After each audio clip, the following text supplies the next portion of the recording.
Howdy, mates. Good afternoon. How are we on this Saturday, September 28th, 2024? Today marks a special one at that, too. In terms of recognition, the fourth Saturday of each September celebrates National Public Lands Day. And in this case, we're at what is known as the Monte La Salle National Forest, which is indeed part of the U.S. Forest Service, which is under the U.S. Department of Agriculture, also known as the USDA, another federal agency. And the particular location of this national forest, I am not going to reveal, just because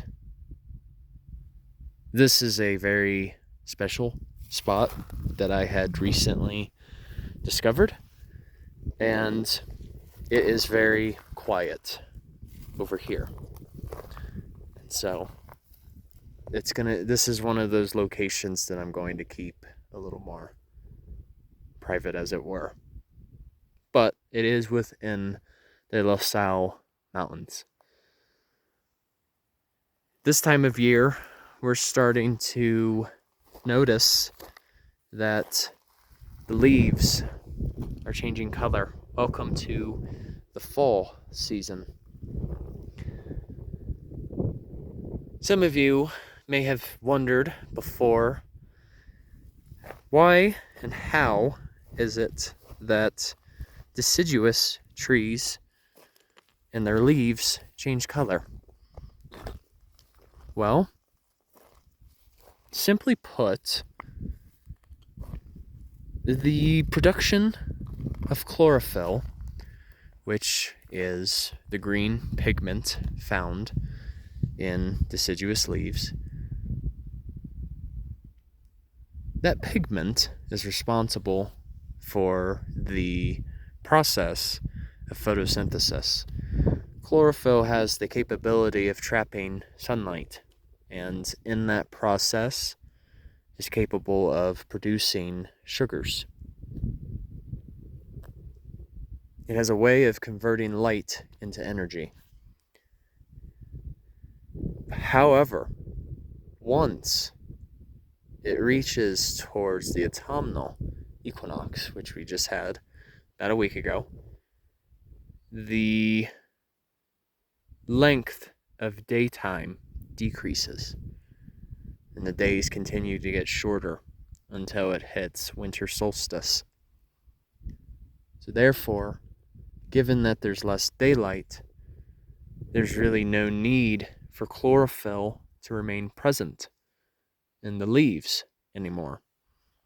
And so basically, the chlorophyll sort of dissipates in a sense, and therefore some of it will return into the heartwood as a way of conserving energy. And that's why oftentimes with most deciduous trees, they lose their leaves. But just before they do lose their leaves, you start to notice these colors of yellow, orange, brown, red. But given that most of our forest up here is filled with quaking aspen, they have a tendency to turn into more of a yellowish orange. And for the most part, those pigments are known as carotenoids and flavonoids.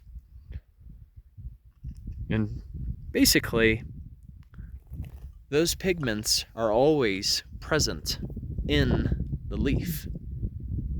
It's just during the spring and summer months, chlorophyll that forms that green pigment tends to take the spotlight. Pun intended.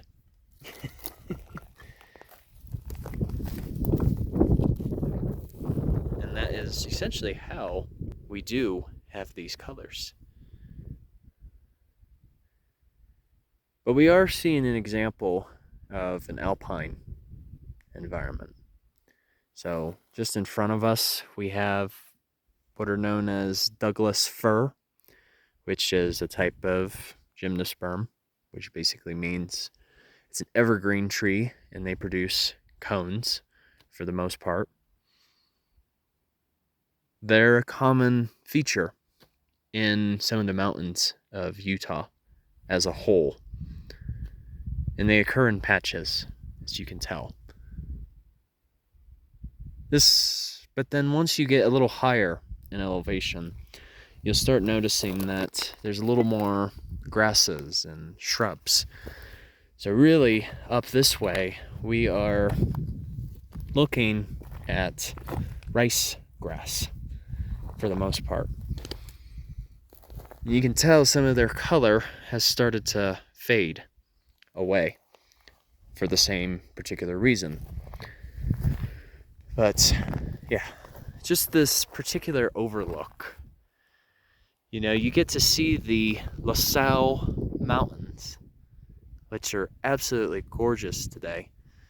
And then you start to look towards what is known as the Spanish Valley. And if you zoom in even more, you may notice there's a little bit of that greenery within the valley. That's basically facing towards the town of Moab. But then, here we go. This is what makes it even better. Give me just a second. Here we are.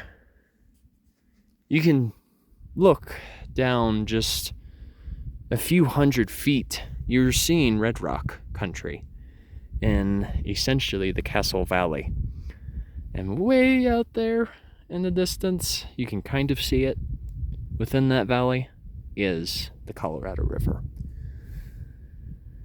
So just the fact that you are seeing so many different ecosystems within one view is just absolutely phenomenal.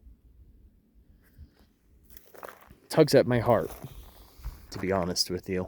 And that's a bit more of that yellowish orange that I've been talking about. Oh. So anyway, for those of you who are visiting public lands, whether it's owned by